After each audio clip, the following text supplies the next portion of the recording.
መርጧል። እናንተ በክብር እንግድነት ይዞ ሊሰይም ነው። ወደ ዶክተር አየለ ተሾመ ንግግር ከመግባት በፊት እንደው ቲኮ ትንሽ ነገር ስለ ቤተሳይድ አሜሪካ ሜዲካል ፕላዛ ለማለት ያህል ባለ 5 ኮከብ ዘመናዊ ሆስፒታል ነው። ከተለያዩ የዓለም ክፍል ያሉ የሕክምና ባለሙያዎች አሉበት። ለምሳሌ ከህንድ፣ ከፓኪስታን፣ ከቱርክ፣ ከቻይና የመጡ ከሀገራችን ጉምቱ ባለሙያዎች ጋር አንድ ላይ በጥምረት የሚሰሩበት ነው። ከዛ በተጨማሪም እዚህ ሀገር ውስጥ ያሉ ግን በውጭ ሀገር የሚኖሩ ኢትዮጵያውያን ሐኪሞች የሕክምና ባለሙያዎች በሕክምና አሰጣጥ ወቅት በቀጥታ የሚሳተፉበትን ስርዓት የዘረጋ ዘመናዊ ሆስፒታል ነው። ከጊዜውም ጋር የሚራመድ ነው። በኤአይ ቴክኖሎጂን በጥልቀት እየተገበረ የሚገኝ ነው። ቤተሳይዳ አሜሪካን ሜዲካል ፕላዛ።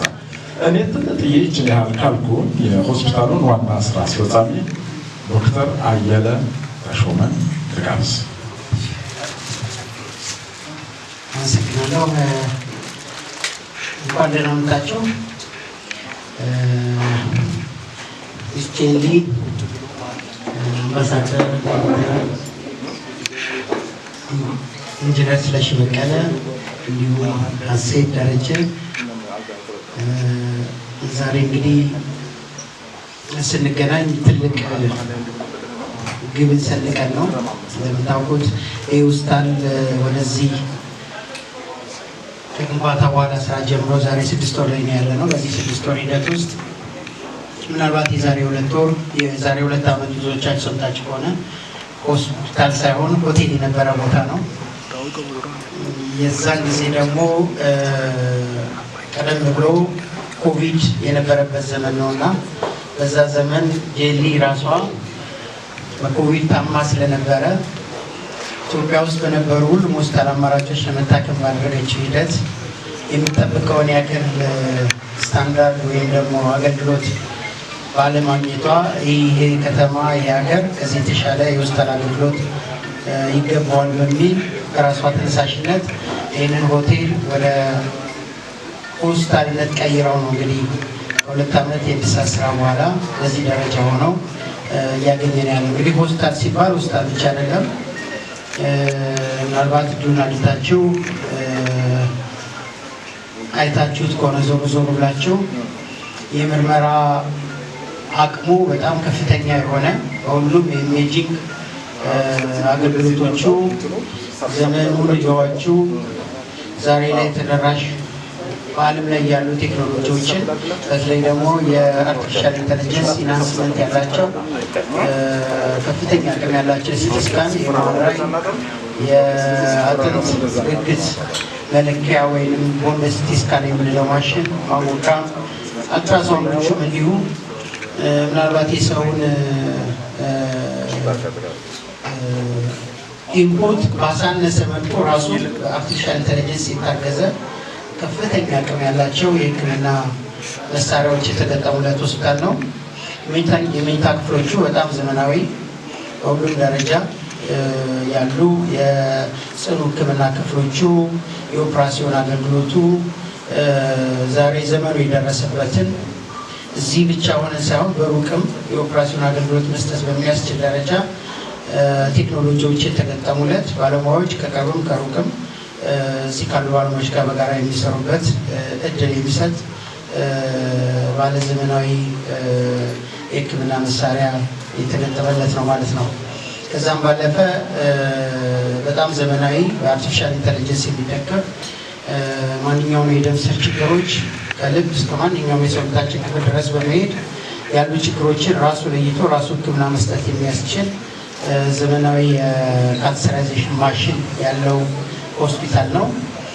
ሌሎቹም መሳሪያዎቹ በዛ ደረጃ የሚባል ዘርዝረን ስለማንጨርሳቸው ነው እና በጣም ዘመናዊ የሆነ ሆስፒታል ሊቋቋም ሆኗል ማለት ነው።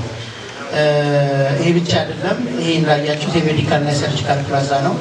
ከዚህ ባለፈ ግን በአሁኑ ሰዓት የእናቶችና ህፃናት ሕክምና እንዲሁም የመካንነት ሕክምና መስጫ ሌላ ሆስፒታል እያደስን ያለ ነው እዚሁ ቅርብ ቦታ ሜክሲኮ አካባቢ። ያ ደግሞ የእናቶችና የህፃናትን ለብቻው የሚይዝ የመካንነት ችግርን ደግሞ መፍትሄ መስጠት የሚያስችል ዘመናዊ ቴክኖሎጂዎችን የያዘ የሚሆን ነው ማለት ነው። ዛሬ ሀሴትን እዚህ ስንጋብዛትም በተለይ ደግሞ ከሁሉም አገልግሎት ባለፈ በእናቶችና ህጻናት ላይ በተለይ ደግሞ በእናቶች ላይ ያለ የጤና ችግር በጣም ሰፊ ነው። እንደምታውቁት በቅርብ ጊዜ የካንሰር ችግር በጣም የተስፋፋበት በጣም በርካቶች ለካንሰር ሕክምና ከሀገር የሚወጡበት ለዚህ የሚያስፈልገው የምርመራና የሕክምና ማሽኖች የሌሉበት ሀገር ስለሆነ ይህንን በሚያሟላ ደረጃ የካንሰር ሕክምናን ጨምሮ ለማስጀመር ስለሆነ እየሰራን ያለ ነው። እስከሚቀጥለው ጥር ይሄን ለማጠናቀቅ እየተሰራ ነው። ስለዚህ ከዚህ አንጻር በዚህ ሂደት እየተሰሩ ያሉ ስራዎችን አምባሳደር ሆና እንድታገለግለን ጭምር ዓላማችን ኢትዮጵያ ውስጥ ብቻ ሳይሆን በሜዲካል ቱሪዝሙ ሌሎች ሀገሮችን ማዳረስ ስለሆነ እንግዲህ ዓለም ላይ ያለ ቴክኖሎጂ ካመጣን ዓለም ላይ ያሉ ባለሙያዎችን በአንድ በሌላ መልኩ ተደራሽ ማድረግ ከቻለን ኢትዮጵያ ወይም አዲስ አበባ ላይ ለሌሎች ሀገር ሁሉን ሕክምና የማንሰጥበት ምንም ምክንያት የለምና ከዛ አንጻር ሀሴትም እንግዲህ ሚስ ወርልድ አፍሪካ ስለሆነች ሁሉንም ተወክላለች ብለን ስላመንን በታላቅ ኩራት አምባሳደር እንድትሆነን ስንጋብዝ ይህን መነሻ በማድረግ ነው። በዚህ ብቻ ያናበቃም። በዚሁ ሁለተኛ ፌዝ የኮሌጅ ግንባታ አለው። ሌሎች ገስታውሶች እና ትልቅ የሕክምና ተቋማት ቀደም ያልኳቸው የካንሰር ሕክምና አገልግሎት ጭምር የያዘ ሁለተኛው ፌዝ እየተሰራ ስለሆነ በሶስተኛው ፌዝ ደግሞ በሁሉም ትልልቅ የኢትዮጵያ ከተሞች ውስጥ የዲያግኖስቲክ ሴንተሮች መሰረት ያደረገ ለዚህ መጋቢ የሆኑ ተቋማትን መገንባት በሚል ተይዞ ወረድ ወደ ስራ የተጀመረ ስለሆነ አንዱንም በሀርጌሳ በአሁኑ ሰዓት ከሶማሌላንድ ጋር በመሆን ተመሳሳይ ስራዎች እየሰራን ያለ ነው። ከዛ አንጻር ይህንን ረጅም ርቀት በተለይ ሀገር ያለውን የጤና ችግር የአገልግሎት ተደራሽነት ክፍተትን ለመሙላት በሚያስችል ደረጃ ብዙ ስራ ስለሚቀረን ይህንን ያግዙናል በሚል እየሰራን ያለ ነው ማለት ነው። በዚሁም እግረ መንገዳችን ዛሬ ስንገናኝ የኤር አምቡላንስ ውል የምንፈራረምበት ነው። እንግዲህ ዛሬ እንደ አጋጣሚ ሆነ ለመፈራረም እንገናኝ እንጂ አገልግሎቱ ቀደም ብለን ጀምረነዋል። በዚህም የአንድ ሰው ህይወት ባለፈው ከጅማ በሌሊት የኤር አምቡላንስ አገልግሎት በመስጠት ምናልባት በአንድ ሰዓት 2 ሰዓት ሊተርፍ የነበረ ህይወትን እንድትቀጥል የተደረገበት አጋጣሚ የፈጠርንበት ነበር እና ስለዚህ ይህንንም በጋራ የምንሰራበት ይህንን የላውንቺንግ ሴሬሞኒ ላይ የተገናኘ ነው ማለት ነው። ስለዚህ ሁላችሁም እዚህ ስለተገኛችሁ በጣም ከልብ ነው የምናመሰግነው።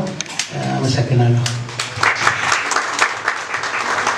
የሆስፒታሉን ዋና ስራ አስፈጻሚ ዶክተር አየለ ተሾመን እናመሰግናለን። በመቀጠል የዛሬዋም ብራንድ አምባሳደራችንን ሚስ ወርልድ አፍሪካ ሚስ ወርልድ ኢትዮጵያ 2025 ወይዘሪት ሀሴት ወለደች የሶፍትዌር ኢንጂነር ባለሙያ ናት። ትንሽ ትውውቅ እንዲኖረን አንድ የተዘጋጀ አጠር ያለ ቪዲዮ አለ። እሱን እንመልከትና ተመልሰን እንገናኛለን።